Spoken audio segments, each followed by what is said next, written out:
Assalamualaikum warahmatullahi wabarakatuh. Waalaikumsalam warahmatullahi warahmatullahi wabarakatuh. wabarakatuh. Selamat siang rekan-rekan semua dan Siang. kepada audiens selamat siang. Baiklah, sebelum kita memulai diskusi pada siang hari ini, saya ingin menanyakan bagaimanakah kabar rekan-rekan semua, apakah dalam keadaan baik-baik saja? Alhamdulillah baik. Alhamdulillah baik. Surya. Dan semoga kita juga bisa terhindar dari penyakit COVID-19 ini, dan juga kepada audiens agar bisa terhindar dari penyakit COVID-19 ini. Baiklah, pada siang hari ini kami akan melakukan diskusi tentang materi yang berjudul Operation Process Chart. Dan pada kali ini izinkan kami untuk melakukan perkenalan anggota terlebih dahulu. Perkenalkan, nama saya Surya Reski Admanda. Perkenalkan, nama saya Marsha Emma Fiza. Perkenalkan, nama saya Mega Radatul Jannah. Saya Farenisa Rizkia Sadewi. Saya Arsyad Al-Farabi. Baiklah, langsung saja ke materinya, yaitu tentang Operation Process Chart.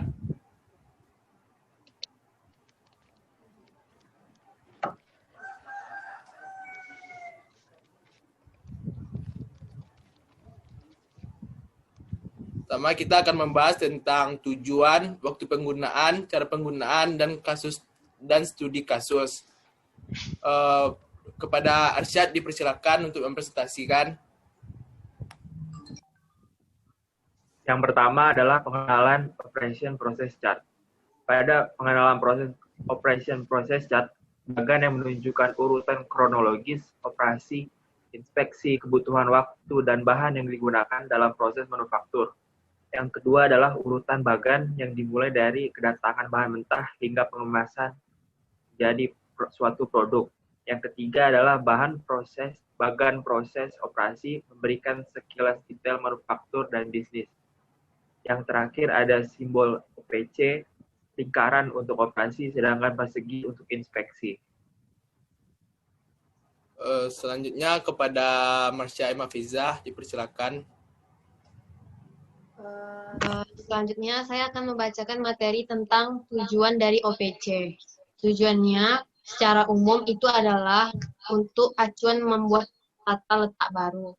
Selanjutnya adalah untuk visualisasi, yaitu membantu memvisualisasikan metode secara detail. Perbaikan, membantu perencanaan revisi prosedur yang lebih baik. Selanjutnya, pedoman perbaikan tata letak yang lebih baik. Pemanfaatan prinsip analisis operasi dan bagan OPC dapat menghemat waktu produksi hingga 30%.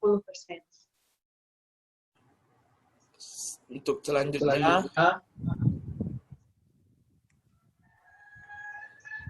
kepada Mega dipersilakan mempresentasikan. Baiklah, selanjutnya prinsip-prinsip pembuatan OPC atau Operation Process Chart. Yang pertama, kepala dan identifikasi.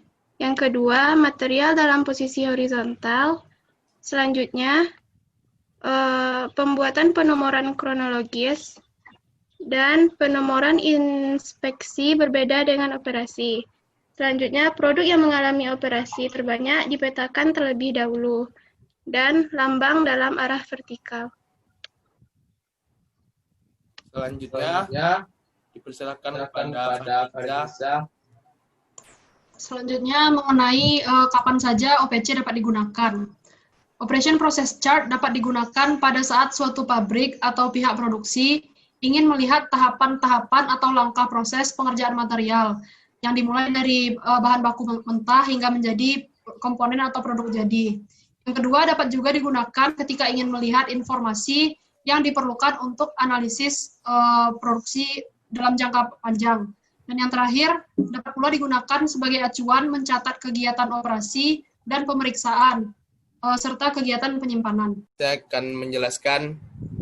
Jadi ini adalah peta proses operasi dalam penggunaan OPC dalam produksi lemari.